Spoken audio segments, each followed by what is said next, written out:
بسم اللہ الرحمن الرحیم۔ اللہ تعالیٰ ہی بہترین حکم ہے۔ فہرست موضوعات تفہیم القرآن، جلد اول، عنوان توحید، صفحہ 575، سورہ انعام، آیت 115۔ بسم الله الرحمن الرحيم. وتمت كلمة ربك صدقا وعدلا لا مبدل لكلماته وهو السميع العليم. تمہارے رب کی بات سچائی اور انصاف کے اعتبار سے کامل ہے، کوئی اس کے فرامین کو تبدیل کرنے والا نہیں ہے، اور وہ سب کچھ سنتا اور جانتا ہے۔ اللہ تعالیٰ کی اطاعت میں پوری زندگی دے ڈالنا عین تقاضائے توحید ہے۔ فہرست موضوعات تفہیم القرآن، جلد اول، عنوان توحید، صفحہ 578، سورہ انعام، آیت 122۔ بسم الله الرحمن الرحيم. أومن كان ميتا فأحييناه وجعلنا له نورا يمشي به في الناس كمن مثله في الظلمات ليس بخارج منها كذلك زين للكافرين ما كانوا يعملون.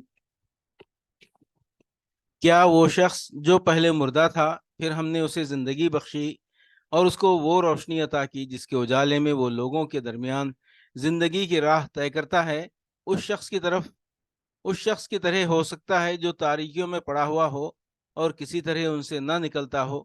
کافروں کے لیے تو اسی طرح ان کے اعمال خوشنما بنا دیے گئے ہیں۔ اومن کان میتن فاحییناہ، کیا وہ شخص جو پہلے مردہ تھا پھر ہم نے اسے زندگی بخشی۔ یہاں موت سے مراد جہالت و بے شعوری ہے، اور زندگی سے مراد علم و ادراک اور حقیقت شناسی کی حالت۔ جس شخص کو صحیح اور غلط کی تمیز نہیں اور جسے معلوم نہیں کہ راہ راست کیا ہے، وہ طبیعت کے نقطۂ نظر سے چاہے ذی حیات ہو مگر حقیقت کے اعتبار سے اس کو انسانیت کی زندگی میسر نہیں ہے۔ وہ زندہ حیوان تو ضرور ہے مگر زندہ انسان نہیں۔ زندہ انسان در حقیقت صرف وہ شخص ہے جسے حق اور باطل، نیکی اور بدی، راستی اور ناراستی کا شعور حاصل ہے۔ کمم مثلہ فی الظلمات لیس بخارج منہا، اس شخص کی طرح ہو سکتا ہے جو تاریکیوں میں پڑا ہوا ہو اور کسی طرح ان سے نہ نکلتا ہو۔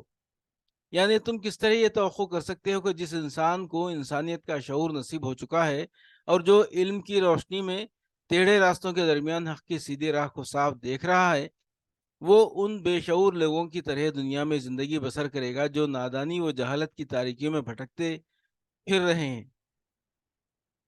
کذالک زین للکافرین ما کانوا یعملون، کافروں کے لیے تو اسی طرح ان کے اعمال خوشنما بنا دیے گئے ہیں۔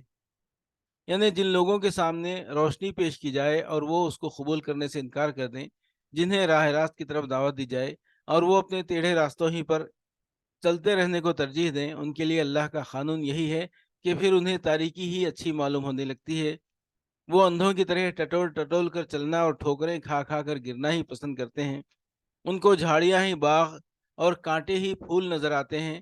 انہیں ہر بدکاری میں مزہ آتا ہے، ہر حماقت کو وہ تحقیق سمجھتے ہیں، اور ہر فساد انگیز تجربے کے بعد اس سے بڑھ کر دوسرے فساد انگیز تجربے کے لیے وہ اس امید پر تیار ہو جاتے ہیں کہ پہلے سے دہکتے ہوئے انگارے پر ہاتھ پڑ گیا تھا تو اب کے لال بدخشاں ہاتھ آ جائے گا۔